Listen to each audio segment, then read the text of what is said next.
Hey everyone, welcome to the Withering Effect, episode 130. Today's date is February 6, 2022, and I am Duds, or Duds Versus, known to the rest of the interwebs. And I'm Jimbo. You may know me as Jimbo Slice 23. So what have you been up to this week, Duds? Sore. Much sore.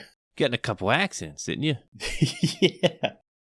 So we'll start with the non-Minecraft life of Duds. It started Tuesday morning. We were moving one of those big filing cabinets that's fireproof. Mm-hmm. And it got dropped on me. Like, straight up, Duds got squished. They weigh about 700 pounds, is what we looked up to see. It was 700 pounds empty, and then this filing cabinet was full. So, much pain all week. I started to feel better Saturday, and then I go to the hockey game, and they had real tight bleacher-style seats, and it had the seats with the flappy seat, as I call it. I call them baseball seats. Yeah, they just flap up. Yeah, the real cheap plastic seats. Well, me and my dad walked around the backside of where our seats were because there's like 20 people in the row. We'd have to ask to move to get to our seats. You know, you do the whole just kind of like hop over the back of the seat. Well, it was a little bit further down than I realized, and I'm not the tallest person in the world. I'm like 5'10". So I put my left foot on the edge of the seat to open it up, and then I put my right foot down on the seat. And then when I did that, a lady was walking by us again, and she bumped me. And when she bumped me, I got off balance, and my right foot went down between the seat and the backrest. And then when that happened, the weight came off the back of the seat. So all the weight on the front of the seat pushed it back down again, and I basically trapped my ankle in the seat. And I mean, it's cut, bruised, swollen. You didn't fall down there? Didn't fall down. I stayed standing. Kind of pinned you up, because of the seat. Yeah, I was basically stuck in my own bear trap. Yeah, it's a good reference. Yeah, I was like, man, I just want to not hurt. Can I not hurt for a little while? Yeah, it'd be nice. Yeah. But Minecraft, I built a cactus farm that turned out pretty, I think. Mm-hmm. I brought over some storage silos from Ripple Effect Season 3. I like to do this every year. I bring some aspect of an older build from the previous season into the new season as a way to kind of connect and reflect, as I call it. And so I brought over these storage silo awnings that I used in my storage mountain last season. And used different kind of pallets. So it looks a bit different. It's not the exact same, but it's clean and I like it. And it's going to give me room to store sugarcane, carrots, and potatoes. The cactus farm is going to act like a giant pool catching everything. Mm-hmm. So all the other farms are going to be kind of hidden away in the mountain like I did with the automatic version of the wheat farm. And then all the items are just going to dump into this pool of cactus. And then we'll get filtered through the system. Yeah. And then is going to get shipped all the way to the iron farm so the overflow can get converted into bone meal. Oh, nice. It's going to be a crazy little system. I always enjoy making those, item transportation areas. I always have fun doing that. Yeah, it's going to be pretty cool. Got your ice paths? Well, exactly. I'm not going to use that many hoppers. Yeah. I'm going to use the least amount of hoppers possible. Fun to use the ice too. Yeah, it's kind of a challenge I set up for myself. It's like, don't use more hoppers than you need. Right. I'm going to do that. But yeah, I think I'm calling it the farming storage conglomerate or whatever. And then on a more fun, less technical note, Winter gave me a new task. I don't want to say topic. Yeah, task to do. So I'm writing up a bit of a cinematic for that. That'll hopefully be in this episode. Ooh, that'd be cool. Yeah. Again, none of my cinematics are going to be super long. This is going to be less than 5 minutes, but I think it'll be fun. Yeah. I'm trying to aim more funny on this one than the previous one. Yeah, those are always fun to do, the cinematics. Mm-hmm. Especially when you get it in your head, you try to put it on screen. Exactly. Not always works, but sometimes you get it. My week. Yeah. We did a live stream yesterday. Mm-hmm. We're still live streaming. Ripple Effect live stream day.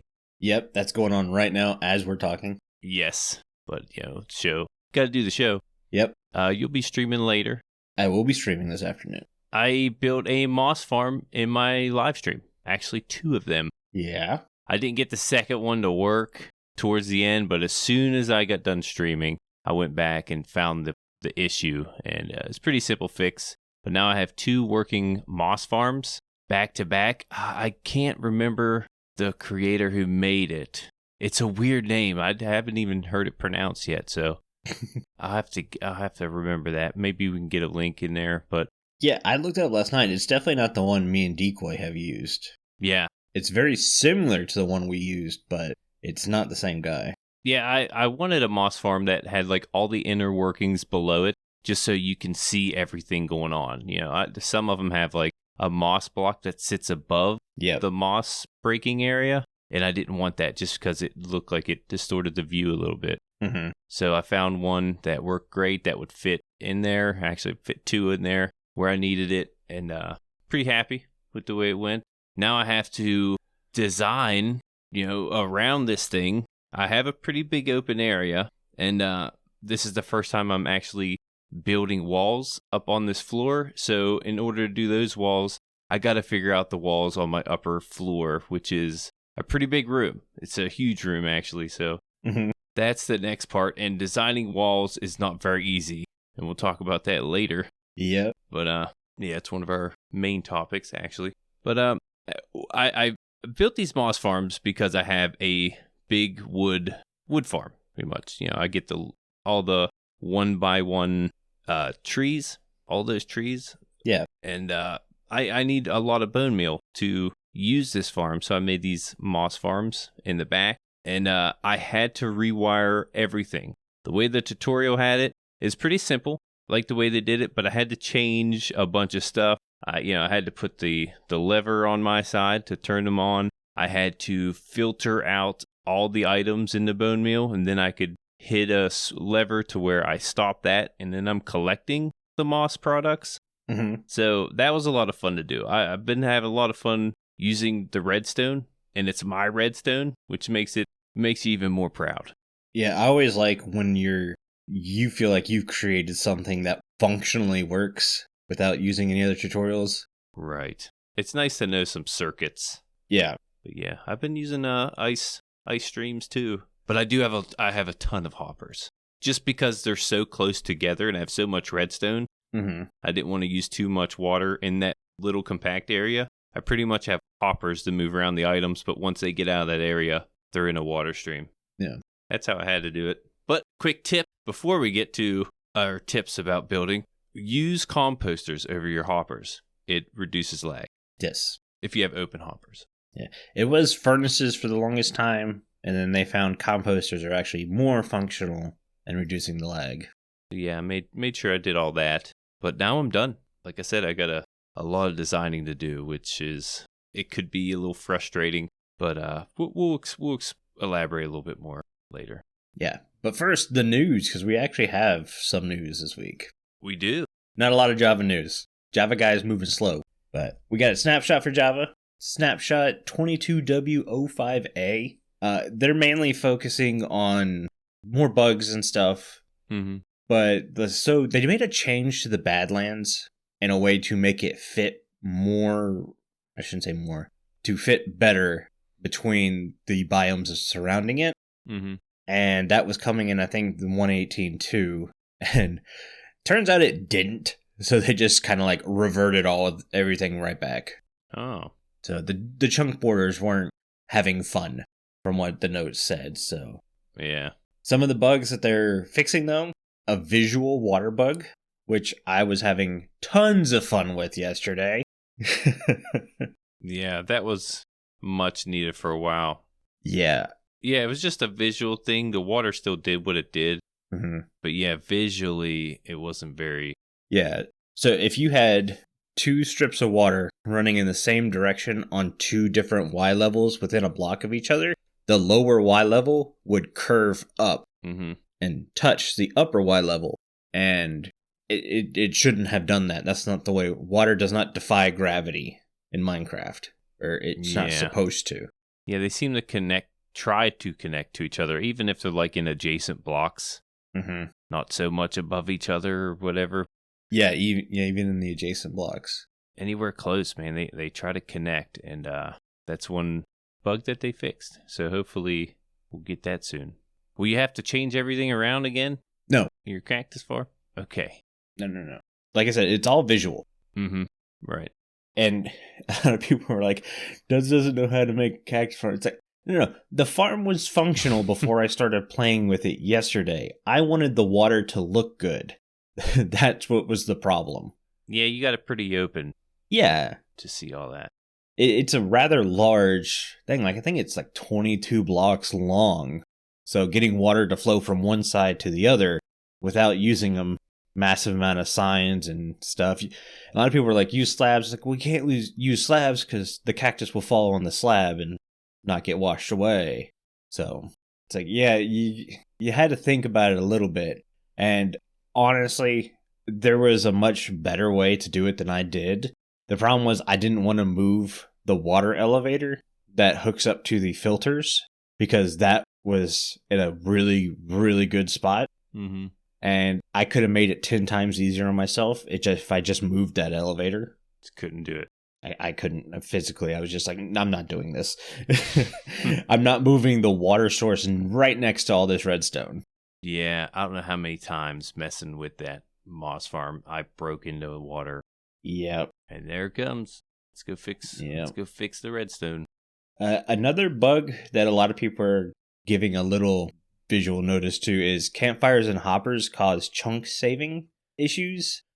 I hear it called a performance bug fix. So hopefully that's it. I don't know if that means like if you have a hopper or a campfire in a chunk, it's just constantly save. Yeah, it'd be a chunk loader. Yeah. That's what feels like it's saying. Mm-hmm. Another reason I'm using as little hoppers as possible. Yeah, hopefully if they fix that, the hopper lag will be even lesser. Mm-hmm. But I want to jump into a tweet before we jump into our beta update. Okay. There was a tweet from Corey. Corey, we've had on the show. And it was a tweet of trapdoors. And it just says, just your average trapdoor picture. Now, this is Mojang. And when they say stuff like that, they don't mean that. Because they're a bunch of trolls. They like to troll us. They know we're looking for every pixel. And sure enough, there's like 5 pixels in this image that looks like a different color trapdoor. At least that's what I'm guessing. Honestly, it feels more like the same color of a redstone lamp to me, but okay. We know we're having mangrove trees come. That's in the wild update, so it could be that it's just a mangrove trapdoor that's hidden behind there. Yeah, I didn't get to see that tweet, actually. I'll have to find it and show it to you. It's just a strip of 5 pixels that show a different color shading. And it's about the same color shading of the outline of a redstone lamp. Does it have trapdoors in front of it? Oh yeah, he's got all the trapdoors lined up in a row. Okay. And you're basically having to look through one of the trapdoors to see the little pixelation. Okay, I see it. Yeah. Aha. Mid-show. Got it. Mid-show. Got it on mid-show. Kind of curious. Yes. We getting new trapdoors? Or no, is that you? You questioning it? I'd assume we're getting a new trapdoor because we're getting mangrove trees. So I'm assuming we're getting mangrove tree trapdoors. Yeah, of course. And doors. Yeah. Along with it. And doors. Yeah. They know. They know we're getting them. They're just asking. Yeah. There's nothing out of the reach. To me, it's just Mojang being trolls like they like to do. So I'm excited. The shade of color is a bit different, which is nice. The crimson wood was too vibrant for me to be like an option. So if the mangrove is going to be a bit red, I think that might be cool. I really like the color of jungle wood. I know some people don't, but like jungle trapdoors are some of my favorite trapdoors. Spruce is the most useful. Like spruce is the all around, can be used just about anywhere. Mm-hmm. But to me, a jungle trapdoor, when you use it right, chef kiss. Yeah, I really like the trapdoors that you can have a little bit of transparency to them. Yeah. You could see behind them. I really like to use those in builds. Spruce doesn't have that, but... If you get the 3D spruce trapdoor from Vanilla Tweaks, right, it's really nice because it does have a good 3D effect. That's true. My least favorite, though, is what is it? Birch? The chocolate bar, dark oak. Yeah, I've been wanting to use it too, but I'm like, I want to, but I want the color, but I can't use that chocolate. It just looks like a chocolate bar. I'm sure there's ways to use it. So Casey's listening live. One of the perks of being a patron is you get to listen live and comment while we're talking. And he mentions, looks like we could be having a recipe change as well. Looking at the comment from Gemini Tay on that tweet. Well, I mean, they should. For the trapdoor? Yeah. Because think about it. 6 wood can make 3 doors. And then it's 6 wood to make 2 trapdoors, right? Yeah, it does make sense. Doesn't make sense. I mentioned that a while ago, how expensive they are. And all this can be changed if we had a wood saw like we have the stone cutter. Yeah. I wouldn't even worry about changing the recipe as long as it does what the stone cutter does. Give me a 1-for-1. Right. Or a 2-for-1 in the case of slabs. Should get many trapdoors out of 1 piece of wood. Right. At least 2. At least 1 plank should give me 2 trapdoors. Similar to a slab because it's even smaller than a slab. It's just got some functionality. Exactly. They're going to put redstone into it, watch. Into the recipe. It is in the redstone section of the creative inventory. It's going to be even more blocks. You had 6 pieces of wood and redstone. Keep complaining, guys. We'll throw some hinges in there. Oh, you guys want to keep complaining? Guess what? Quartz hinges. Netherite hinges to make trapdoors. Oh, netherite trapdoor. Could you imagine how heavy that would be? Yeah. I would want it to make a thunk every time it closed. Like the screen shakes just a little bit. Yeah, now that you think about it, only iron has the door and trapdoor out of all the metals. Yeah. Only iron. Well, a copper and gold door, that's such a soft metal. Yeah, that kind of wouldn't make sense. Yeah, you could punch a hole in it. I'm just thinking new blocks, but... Yeah. Doors, no. Trapdoors would be cool to see, but... Yeah, functionality, I guess it wouldn't make sense. I would love, like, a netherite door and trapdoor, but if they want to keep it as rare it is, it doesn't really make sense to do that, so... Right. One of the other... We're kind of moving into the bedrock realm of updates now. But Bedrock is finally getting something like snapshots. They've had beta for forever. The problem is, if you load a beta on your world, there's a good chance it could corrupt and you lose your world. So it's not the smartest thing to do. No. And some people just can't even do betas. I don't know if it's the programs. I'm not fully into the Bedrock realm, so I don't know if I'm using my phone, so I can't load a beta on my phone or something like that. Yeah, I'm not sure what it entails. They're getting like a whole new launcher called Minecraft Preview. Ah. That'll allow them to try out the betas without worrying about ruining the world. Now, I think they can take world saves and put it in the preview. Casey's also saying, so betas are Windows and Android only at the moment. Yeah, so that's what I was reading up on that I wasn't understanding. But as far as I can tell, preview is everything. Everyone can now access the preview. And it's a whole nother program or launcher. Jeez. Yeah. Already got so many Minecraft launchers. Dude, we got that new launcher and I still don't use it. I don't use it either. Yeah. I don't even know if I know how. I don't know if I've tried it. For me, it takes 2.5 minutes to load Minecraft with that launcher. Does it? Yeah. Yeah, I haven't tried it. I think I did it on stream one day. Like the game crashed or something. And I'm like, hey guys, watch this. I'm going to close Minecraft all the way and we're going to open it and I'll show you how long it takes. It was like 2.5 minutes just to get up to the point where I can choose the ripple effect server. Yeah, I can go make a cup of coffee in that time. Yeah, so I went back to the old launcher. But let's get into the Bedrock beta because they're the ones getting all the new stuff. Yeah, we got a little bit there. Eventually we'll get it, but yeah, this is what to look forward to. Lots of update to frogs. Lots of update to frog animations. They're increasing tadpole health, stuff like that. Oh, you can breed frogs with slime balls now. Right. I saw that. That's a weird... It's a weird thing. Yeah, that's a weird thing. I mean, you get it. You got the frog lights coming, and that's with magma cubes. Mm-hmm. And they mentioned before you can farm slimes with these frogs. They do devour. I think the small ones, right? Not the big ones. Yeah. But yeah, they eat the small ones. So I guess that would be it. Slime balls. Yeah, but I always thought we were feeding frogs with fireflies. Firefly, yeah. So are fireflies just not going to be in the game now? I don't know. I have a theory with fireflies. Yeah? They didn't give us a light block with those, right? We got the frog light. Yeah. Oh, well, I was talking about the fireflies? No. The fireflies. Yeah. I was thinking maybe you can make lanterns with those, but they like pulse. So you have a light like kind of pulsing. Mm-hmm. Not so much of a flicker, but like a firefly kind of light.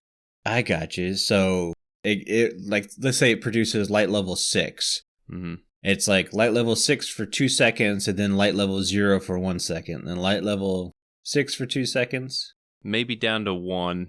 Yeah. Yeah, just like, well, maybe go off, because that's what fireflies would do. Mm-hmm. But it would also give you a chance to use that in a mob farm. Yeah. As a way to regulate. Ooh. I never even thought about that. I was just thinking of a pulsing light. You don't have a pulsing light unless you manually do it with a redstone lamp. Anyways, we got Bedrock beta news. Just thought I'd bring that up. It's a theory I had. Mm-hmm. Yeah, it was supposedly frogs only use the jump animation now when they hit a jump goal sequence. It's just written in their code, and they'll jump on things like lily pads and stuff like that, but they're going to do that weird walking animation most of the time. Yeah, they don't move too fast. No. I was hoping the jumping would have them move a little quicker. Yeah. Maybe if you have slime, you can attract them. That is a thing. You have slime in your hand. It does attract them because they breed with them now. Maybe they move a little quicker if you have something to lure them with. Maybe. But talking about breeding, we have frog spawn updates. These are the frog eggs that we were just like, are they talking about the spawn egg? Are they talking about eggs? Are they talking about...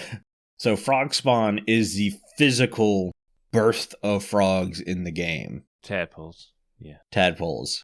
And they look like glow lichen, but round.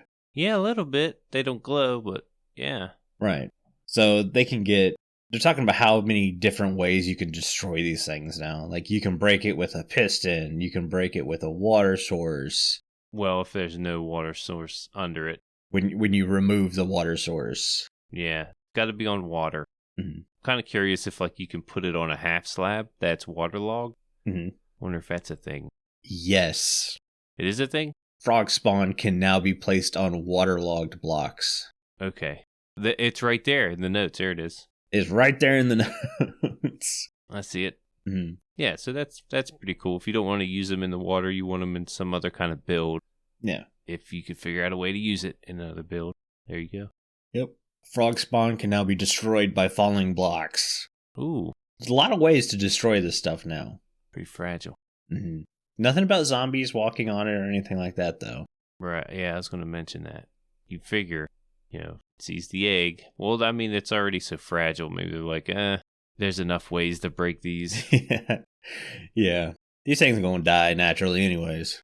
The final bit of news we have is the goat horn, which I think we're still waiting on Java. Like, I don't even think you can get the goat horn in creative mode. No, I've never got to mess with it. Yeah, so the goat horn now has a cooldown in the beta, so you can't just constantly blow it over and over and over again. Mm-hmm. Not really sure of the purpose yet. I have a feeling it has something to do with the warden. Yeah? Because let's face it, the warden's attracted by sound and stuff, so... Yeah, you think blowing it would have it maybe paralyze them? Yeah, maybe it's too loud for the warden. Yeah. So it freaks out a bit. I could see that being a thing. Yeah, so maybe if you're trying to escape the warden, you can blow the horn and it'll paralyze it for like 3 seconds, so you have a chance to get away. But instantly aggro. Oh, yeah. Yeah. Yeah, that warden knows exactly where you are. Mm-hmm. And once it gets its senses back, it's going to chase you down. You better hope that cool down, because there's a cooldown between horn blows. So hopefully you can get it. Mm-hmm. Blown again to get away before he gets you. So he moves pretty quick. He does. I mean, that's if that's what you use for. We're just assuming. It's a good thought, though. Mm-hmm. And then let's hop into listener comments, because we had a few. One which we're going to end up using for the show topic. Mm-hmm. But I want to start off with, you guys filled out the thread of hot bars in the Discord. And some of you guys and your hot bars are nuts. Like, there's no organization in that. It's just random block after random block. It's just like, don't even have pickaxes in your hot bar. It's like, what are you guys doing? I didn't get to see any of the hot bar pictures. What? Yeah, there's a straight up thread. Carl created a thread. Oh, okay. Yeah, you gotta click the thread. All these threads. I don't know threads. Yeah, Carl's all about some threads. Yeah, there it is. Some of you guys rocking tridents in your hotbar. What is that? Oh, this one's a troll right here. He's got some lapis. Creeper. A boat. Yeah, Creeper, you troll. Nuts. Yeah, those are pretty good. Dive clops, you got a fishing rod in your hotbar. There's no way you carry around a fishing rod in your hotbar all the time. You crazy. I see it used pretty often on like PvPs, but That's true. Brickit has a very close hotbar. Now, they're using a texture pack, so I'm assuming the one next to the sword is a hoe, but it's relatively close to what both me and you have, except there's no bow in their hotbar. So they're a close combat kind of people. Mm-hmm. And WyreGuy running around with an elytra in his hotbar, because I guess in Bedrock, you can hot swap from the hotbar, and you can't do that in Java. Oh, okay. If the slot's empty, you can just click and put it on. Yeah, that's what you mean. But if there's something already in that inventory spot, it won't work. Yeah. So, yeah. Yeah, I didn't know they can do that. You guys got some crazy inventory setups. But if that's how you like it. I should have asked if any of you guys carry a clock in your inventory for a watch. Nobody's got any watches. Nah, don't look like it. There's a compass, but not a watch. There were compasses. You guys had enchanted compasses in your inventories. Well, I guess that makes sense, because most of our viewers are Bedrock players, and they don't have the F3 screen. Mm-hmm. So having an enchanted compass to tell you where home is makes sense. Yeah. Let's hop into a comment from MK Dogman. They ask, "Hey Duds and Jimbo, I was wondering if you guys wanted Frostwalker on netherite boots to walk over powdered snow, because not from experience, but I've heard around that it can be quite annoying. Love the show, hope to hear your thoughts. MK Dogman fell into powdered snow and froze to death. But I thought you said you didn't have experience." This isn't a bad question. No. I had a Frostwalker last season, I think on my gold boots. Mm-hmm. Because you can walk freely across magma cubes. Or magma blocks with Frostwalker. Kind of makes it convenient. The only reason I don't use them in my everyday boot is because it could mess up redstone, water streams, and redstone. Yeah. Yep. Depending on where it is. Now, my place has water streams in certain areas below the floor where I could never go to my base. If I go to my moss farm and peek in the window, my boots might freeze the collection stream on my moss farms, and those would be all I have to go and fix those. So if you're dealing with redstone, Frostwalker is not your friend. Yeah. If you're in the nether, it can be more useful. But he's saying you can walk on powdered snow with Frostwalker? No, you can walk on powdered snow with leather boots, and he's saying this as an option not to have the leather boots, but to make it where you can have it on netherite boots and not have to worry about the leather boots. Okay. And my response is that I wear gold boots all the time, so it wouldn't help me out much there either.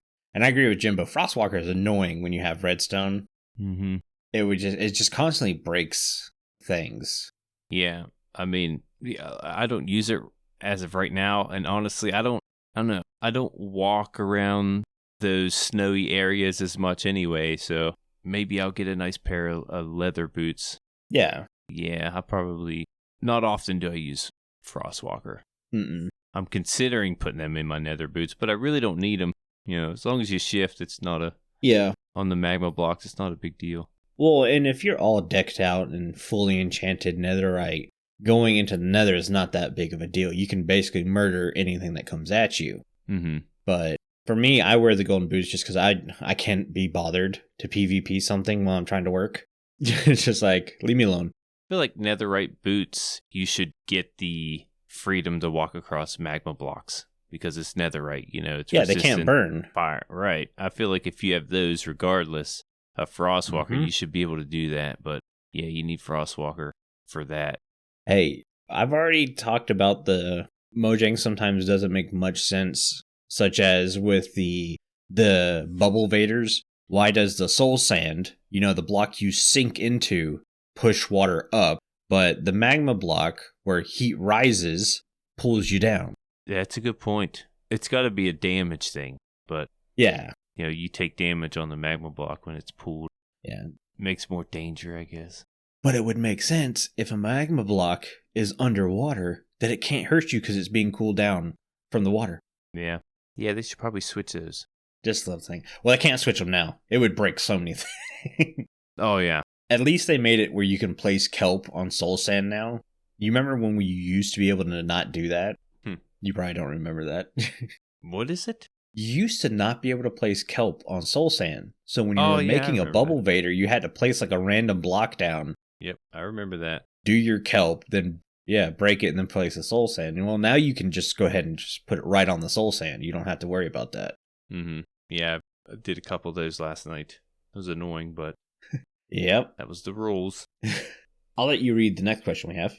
Okay, next question is from Lock On 4. They ask, so Duds, Jimbo, big question here. So what if for some reason Mojang decides to shut down Minecraft Java Edition, but they will allow you to bring anything from Java to Bedrock? That includes offhand, mob spawns, redstone, and combat. What would it be? Just so you know, Duds, tridents deal more damage than diamond swords for Bedrock only, I think. Yeah, you're not going to like my answer. What is it? Duds would play a new game. Ooh, it's like that.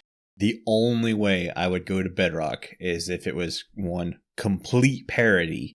That means everything I can do in Java, I have to be able to do in Bedrock. Yeah, I know a lot of people are like, Trident Killers, they're awesome and stuff. They're really not that, like, I don't want to say good, because they are very good. It's not a big enough draw for someone who's on Java to drop everything they know on Java and go play Bedrock. There's so many bugs in Bedrock. You guys call it Bug Rock for a reason. Iron farms are completely unreliable and complicated. Villagers are blah. Yeah, you got beautiful render distance. RTX. Yeah, FragileRock, who's another patron listening live, mentioned that Trident Killers are just AFK clickers, which is exactly correct. Yeah, without the clicking. Exactly. But it's really cool, the Trident Killer. But yeah, I mean, it's something that we don't have, and I feel like that's what's drawing us so much to the Trident Killer. They're very cool, but they're not a big enough draw for me to drop everything. Yeah, they are super cool. Yeah. It's different than anything we got in Java. But I think what he's asking is, what's the one thing that Java has? How do I reword what he's saying? It's probably not good to reword a comment because he wrote the comment. Yeah. I'm thinking, what's the most useful thing in Java that Bedrock doesn't have? Iron farms. So you would bring... The iron farm mechanic in Java is 100 times better than the one in Bedrock. And I think even Bedrock players know that and they want that. Yeah. But the offhand abilities, we take those for granted so much. Yeah. Like, you know how when we're mending items, we just throw it on our offhand and the game knows to mend that item first. Right. They don't have that in Bedrock.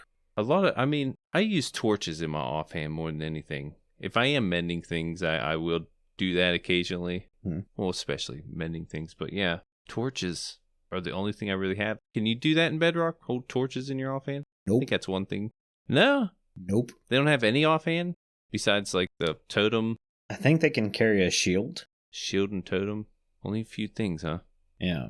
Yeah, that's one thing you guys need. My thing would probably... The most useful thing I use is the F3 screen. Mm-hmm. If Bedrock had the F3 screen, it would be very useful.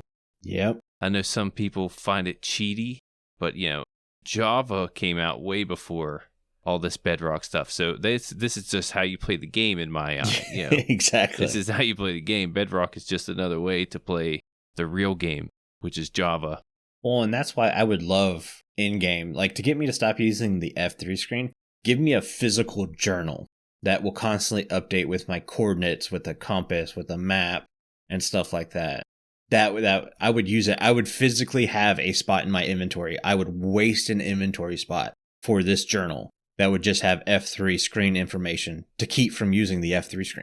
Yeah, and I think they're trying to shy away from that, the F3 screen, trying to have some kind of parity there. So we'll see what they come up with, how to do that. I think they want like in-game items or tools to use to find the things you find on the F3 screen. Like maybe there's a tool to see how many entities are in this certain block. Yeah. But it's nice to know these things with the F3 screen. Mm-hmm. That's probably what I would bring over. Yeah. But yeah, no. Unless it's complete parity, Dud's gone. Yeah.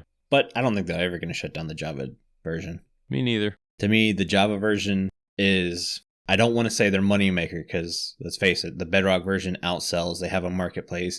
But the Java version is free advertisement for money making with all the YouTubers. You don't want to lose that free advertisement. Yeah, a lot of the bigger Minecraft players do play Java. But anyways, thank you guys for those questions. They were from our Discord, and it's the only place where you can talk to everyone who works on the show easily. Just take paragraph 8's word for it. Hey there, I'm Para, and if you're enjoying the show and wish to get involved in the conversation, head over to the Withering Effect Discord. It's the best place to give your opinions on the topics discussed on the show, and who knows, you could even be mentioned on a future episode. Follow the link in the show notes and join today. Thanks for the Discord ad, paragraph 8. Speaking of the Discord, it's the only place you can get involved in the Mending Minecraft vote. This week we asked you to choose between one of 3 mobs for us to discuss and improve. Your choices were the Squid, Pillager, or Witch. And the winner of Mending Minecraft this week is...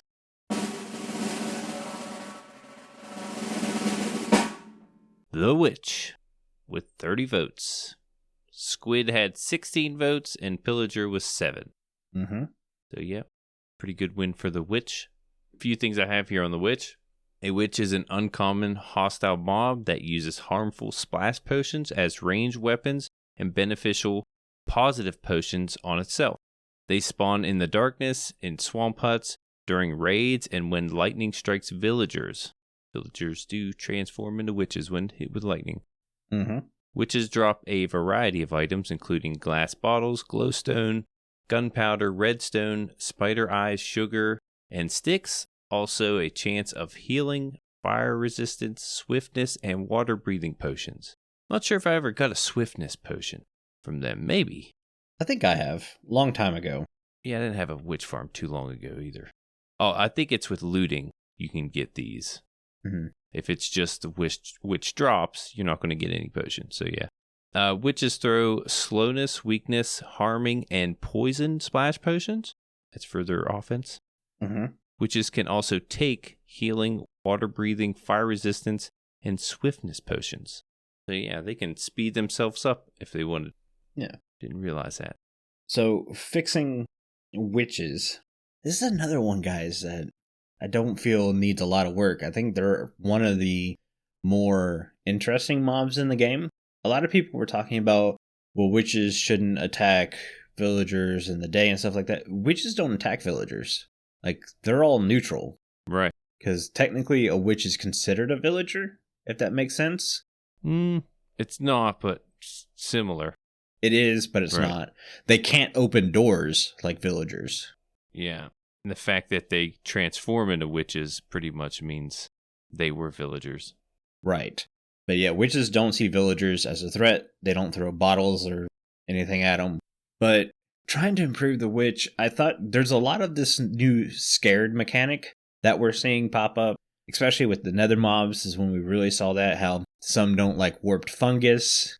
We know creepers don't like cats. Skeletons don't like dogs. And I thought, like, what would a witch be scared of? And then it came to me. Fire. You hear all the lore of witches, and they get burned at the stake, which turns out not many witches in real life were burned at the stake, guys.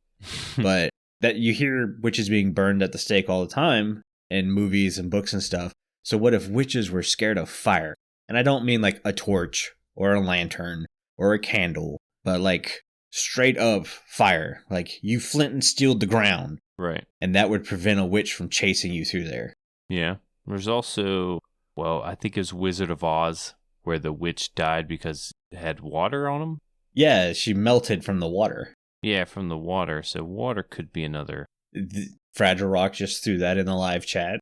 Mm-hmm. Yeah, the fire is a little hard because they have fire-resistant potions. Oh, yeah, so it's like, why would they be scared of fire if they have fire-resistant potion? But maybe they don't have fire-resistant potion now? Yeah, they do have that potion. Mm-hmm. They even got water breathing, so they seem to be... They're tanks! They can get around fine. Yeah, they get around fine. They can buff themselves. They can weaken you. Exactly. Get their advantage. They can be a little difficult to deal with sometimes. Yeah. And they have some of the most interesting drops in the game. Redstone, glowstone, sticks, spider eyes. I mean, bottles. Crazy amount of drops. Witches are awesome in Minecraft. I'm curious where the sticks come from. Well, they gotta stir the cauldron. Okay. Yeah, I guess. Jim was like, I didn't think about that one, dang. But they can't, I don't know. So, I was trying to think of what could be a fun drop from a witch, and I really want to see some more customization falling into Minecraft. It's like one of the most customized game out there, but armor and tools are so bland. And I know they're relying on us to use our own texture packs to come up with some of that creativity, but how cool would it be if you killed a witch and it had the chance to drop a witch's hat? Ooh. And maybe that gave you a little bit of a potion buff. So whenever you took a potion, the potions lasted a little bit longer. And I know this kind of goes against mending Minecraft, where I try not to add new things to the game. But witches are so cool already with their drops and their mechanics and stuff. This was one of the only ways I thought to make witches better. Yeah, that'd be cool. Have a witch's hat. I know. How cool would that be to be able to run around with a witch's hat? I would like to see maybe a different reskin of the witch. Okay, so like depending on the biome? Could be. I was just thinking, when I think of a witch, I think, there's hair, long hair. Mm-hmm. And the witch seems to be bald, with the hat on top. I feel like if you added hair, it would make it look more witch-like. Okay. I don't know. Maybe that's just my opinion. But yeah. I mean, when you look at it, I never think witch. If anything, it's more warlock. Yeah. And FragileRock, yes, there are witches' hat in dungeons. They are. Mm-hmm. That's another area where I get my ideas. I need to pick dungeons back up and keep playing some more of it. Is there any other potions you'd give the witch? I think it's got plenty. Actually. I actually had thought about levitation as a potion. Okay. As being, because I don't think you can you have a levitation potion? No. Right now? Just slow falling. Yeah, right. It's only the shulkers. Yeah, you can get slow falling. But what if a witch could now throw a levitation potion at you? Yeah, maybe find a way to collect them as she's throwing them. Yeah, exactly. And I decided against that because it would be giving the same fighting properties as a shulker. Right. So it didn't really make sense to have two things in the game that could do the same thing. Yeah. But anyways, that's kind of it for my mending Minecraft. Witches are OP. Yeah, witches are pretty unique. I like the fact that they're spawning in with the raids now, and they help the fellow raiders. I always thought that was really cool. Mm-hmm. It was a nice touch. I always wish like the wandering trader might act like a good witch. So if a wandering trader's near you while you're in battle, they rush over and throw a potion of healing on you or something. Yeah, that'd be cool. Yeah. And they're not always around too, so it'd be like not much of a chance of it. Exactly. Even if you had him there to help, he's not going to be there long because they always despawn. Yeah. That'd be a cool mechanic. And you probably already got your free leads out of them anyways. Probably already salty about the llamas. Now he's got to help you in battle. Yeah. But let's hop into our main topic, which is a listener comment that we thought would make a pretty good topic. Mm-hmm. And this one's from OL2808. They mention their names. Oscar. Oscar asks, "Hey Duds and Jimbo, my biggest obstacle when it comes to Minecraft is building and more specifically how things look within my world. I was wondering if you have any tips on how to stop my walls looking so flat, as this really frustrates me to the point where I just quit the game. Your help would be appreciated." Oscar. It's a good topic. Yeah. Building tips and tricks, I think, is something everyone is looking for, especially if you're relatively new in the game. I think we're still looking for them. We still do. And see, that's one thing that's kind of frustrated me in the Minecraft YouTube community lately, is a lot of the bigger YouTubers are not focusing on building, they're focusing on shenanigans and hanging out and stuff, which can make for fun content, but it's not content I'm interested in. So it's probably great for their views and stuff, but it's not great for me. Because I'm there for the builds. Yeah, and in a place you want to call home, there's nothing better than having that perfect look. You know what I mean? Mm-hmm. Like, man, I nailed the walls. I love being here. This is, my sanctuary and something I built, and there's nothing better than that. And see, I have that problem with my spawn house right now. The interior of my spawn house, I love it. I think it worked out perfectly. The exterior, I felt like I rushed. And it doesn't feel complete. Usually goes the opposite. Yeah, it doesn't feel complete to the point where I'm constantly fighting the urge to rip part of it down and rebuild it. Wow. Yeah, but let's start with flat walls, because that's specifically what the question asked me. And I have a great, what I call, rule to stop flat walls. And it's a rule of 3. And obviously, rules can be bent and mended into ways to get to fit the build, but I've got a rule of 3. You're either going to use 3 different textures on the wall, or you're going to use 2 textures and 1 depth, meaning you put a block in front of the wall, so the wall feels like it's got a deeper thing. If you're using 2 deep, you only need 1 texture. If you have no deep, you need 3 textures. If you're doing 3 deep, I don't know what you're doing. You can't have any textures there. The rule says. Yeah, I think it depends on size. The bigger it is, the more depth you want to give it. Yes, that too. Smaller walls, like trapdoors, are good for these, giving it just a little bit of more depth on smaller surfaces. I use that in the interior of my house. I picked up your checkerboard pattern for my walls. Different blocks, of course, but I really like the checkerboard look. It's kind of flat, but with 2 different details, it gives it a little bit more depth. Even though it's flat, it still looks good. But your walls are a perfect example of the rule of 3. Yep. You have a checkerboard pattern, which is 2 different texture variations, but then you have dark prismarine. The dark prismarine, which gives you 1 depth. So you're following the rule of 3 to the T. And it works really well. Yeah, it's nice to, or at least on the exterior, if you have a wall and it's too flat, it's nice to put some kind of pillars right beyond those. Yeah. If a wall looks flat, throw a pillar up. Jimbo's exactly correct. Mainly on the ends.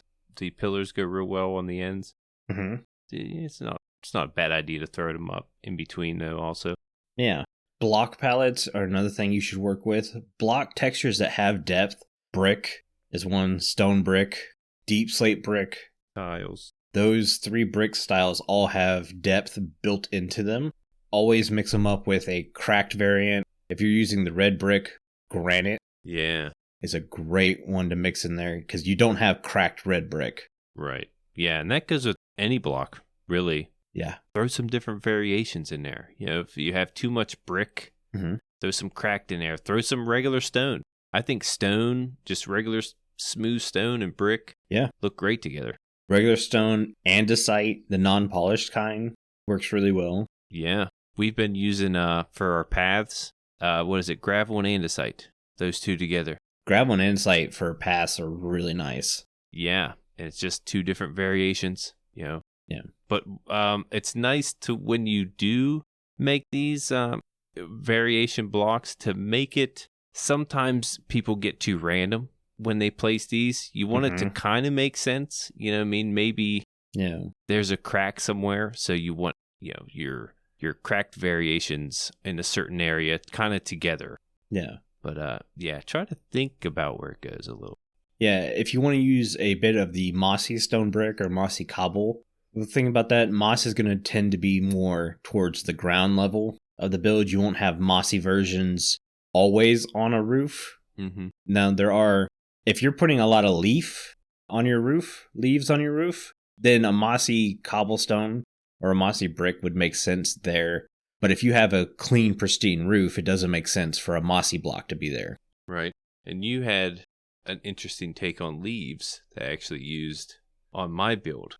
Yeah, there are a couple kinds of leaves that work really well together. I found oak leaves and jungle leaves are relatively close texture-wise to each other, except jungle leaves have these little bulbs in them that I call like they're little fruits inside their leaf texture. Yeah, it looks like it. So when you mix an oak leaf and a jungle leaf sparingly, it looks really good together. Also, azalea leaves, which is what Jimbo is using on his wood shop, do the same thing. Mm-hmm. If you're working with azalea leaves, throw in a flowering azalea leaf every once in a while. You don't need to overwhelm it. Jimbo did a really good job with that on his shop. And then a jungle leaf could make it seem like there's a little bit of life in the tree too. Right. Yeah, I put my leaves down on my shop, and it looked good, but as soon as I added the jungle and a few of the flowering azalea leaves with it, it took it, definitely better. Made it look better. Just a tiny detail that makes a huge impact. Mm-hmm. Birch and spruce leaves. Those two leaves work really well together. Yeah, I've used those before. Crimson and netherwort and warped wood, no. Mm-hmm. Mm. Though stripped warped wood and sandstone, very good together. Jimbo showed that off last season. Yeah, sandstone seems to go with a variety of colors. Mm-hmm. Sandstone and birch. Yeah. Look really good. Not birch logs. Birch logs just don't go with anything. Yeah, that's a good variation of blocks. Yeah. And talking about things that don't go with anything, glazed terracotta. Yeah. To me, I've only found glazed terracotta. The only way it works together is if you're doing a 2x2 section where you can align the pattern and then put blocks in front of it. So it's not the overwhelming front. Or if you're using, I think it's the black glazed terracotta and gray concrete, because they have relatively the same shade of color next to them. Mm. So they kind of work together. Yeah, those are never easy to use, glazed terracotta. Yeah. I don't recommend them in walls. No. Yeah, any even amount would help. Yeah, use blocks you wouldn't necessarily think to use them. Like I've used furnaces. Right. The back of a furnace has kind of a cool texture. When you're building a library type of look, the back of a loom looks like an empty shelf. There's a lot of blocks you can use that, you wouldn't necessarily build with. That could just set a room off. Like you use the bee's nest in the floor. Yeah. It looks like parquet flooring. Right. And I think a smithing table in the floor makes it look like it's, Mm-hmm. I don't know. It's got a different look to that. It's like a slate floor. It looks like a metal plated floor. Yeah. But yeah, there's other blocks you could use. The bottom of a smithing table, though, can make for a really interesting ceiling. I noticed that. Yeah. It's a gorgeous texture underneath the smithing table, and you just never see it. Mm-hmm. Yeah, there's stuff like that in all kind of blocks, just if you're having trouble with those flat walls, try a block you'd never think of. Mm-hmm. A different side of that block might come up with something really cool. Pistons, extended pistons, work really well as pillars too. Yeah. You got to hide the power source, but an extended piston, I used that in, Comic-Craft Season 2. Yeah. I'm trying to think. We did a little bit of floors, help with floors. Well, like if you're putting together block palettes and you're not really sure if it's a good enough block palette, there's tons of websites dedicated to block palettes out there for Minecraft. I didn't even know that. Yeah, you can just Google Minecraft block palettes and you'll get picture over picture over picture of just people said, hey, all these blocks look really good together. Can you configure them in a way to make your build look good? Mm-hmm. I'm actually using Endstone this season, trying to make it fit. Mm-hmm. I got it to where it fits. It just, now I have to kind of go around that, go with that. I already got that in there. And it seems to go with a lot of different blocks. Endstone Yeah. The fact that it has stairs, slabs, and walls is what drew me in, and it's not a block I usually use, but I can get a lot of, so figured I'd go with that. Mm-hmm. Yeah, make sure it's something when when you're building your design, a block that isn't hard to get, I guess. It definitely helps. Yeah. Your main block should generally be a block that has multiple variants, like Jimbo said, with stairs and slabs. Mm-hmm. That's why deep slate is kind of the new king, because there's so many versions of deep slate out there. Yeah. But what about ceilings? Do you have any tips for ceilings? I'm pretty sure we're both bad at those. Yeah, ceilings are one of the hardest things I struggle with. I generally will try to design a roof around the ceiling so I don't have to do two. Like, you don't want to shoot yourself twice in making a project. So like my starter house, I struggled with the roof line so badly because I needed it to also function as a ceiling. And Aubni was able to help me come up with a great slope that I could work with ceiling-wise. There's that. Thinking about your roof line when doing ceilings can also help. Yeah. I mentioned it in my last episode when doing my nether portal room that I started out with the ceiling in one shape and then I just kept sculpting it. Like I was like, okay, this feels flat. Let's add a block here. Let's raise a block half a slab here. Let's lower it here. And I just basically kind of sculpted the roof in a different kind of pattern. And I can't describe it better than that because of how my mind works. I just kind of look at stuff. I go, that's too flat. I want a peak there. So I put a peak there. And to make a peak, you just kind of gently raised it half a slab until you got what you liked. Mm-hmm. Yeah, things with roofs that I noticed that needs attention is when you do your roofs, make sure to have some overhang. Yes. It helps give the walls depth, and make sure you use those upside down stairs on your roofs. Mm-hmm. When you bring your roof out for the overhang, you throw some upside down stairs in there. It makes it look more, I don't know, complete, I guess you could say. My new favorite thing to do is to bring the overhang out 2 blocks, and then the block closest to the wall of the house, put trapdoors down there. So the trapdoors hang a little bit lower than the roof. So if you don't want to do the upside down stair, because if you have a smaller build, the upside down stair takes up a lot of room. It takes up an entire full block. Mm-hmm. You can do trapdoors or a slab if you go out 2 blocks and then put that closest to the wall. Yeah. Yeah, trapdoors are big friend in super universal. Anything you build. They can really set stuff off. I think we've reached time, even with the mad craziness of Jimbo's internet dying halfway through the stream. Yeah, we didn't get to mention that. Well, unless Carl put some of it in there. Right after the Discord ad, I lost connection and was gone for a good almost 10 minutes. Yeah. But yeah, we found a way to come through. Mm-hmm. I hope those helped you, Oscar, some of those tips that we have. Yeah. I don't want you rage quitting over a flat wall. Yeah, there's different ways to make it work. Think that's going to do it for today's show. Before I have Jimbo read us out, I want to say a huge thank you to all of our patrons for supporting the show. Our milk level patrons are Aubni, ChiefBigBear, Crock, FragileRock, Casey Plays Games, OB, viperoustuna, and WyreGuy. If you too would like to get access to exclusive benefits and hours of extra content each month, please consider joining at patreon.com/The Withering Effect. If you like the show, you can share it with all of your friends and on social media. If you listen on Spotify, rate and follow us so you never miss a future episode. Or if you listen on Apple Podcasts, leave us a nice review. Doing any of these really helps the show reach more listeners. If you'd like to get in contact with us, send an email to podcast@thewitheringeffect.com, tweet us, leave a voice message, or join our Discord where you can have a chat with everyone who works on the show and fellow listeners. All the links will be in the show notes. This show has been brought to you by Jimbo and myself, but also our digital producer Carl. He helps make sure the show ends up where it should be, and the amazing music you hear in the intro and outro is created by the one and only Decoy. Everyone's social media info can be found in the show notes. You guys have been awesome. Thank you so much for getting withered with us. You should probably go drink your milk now. Bye. See you guys.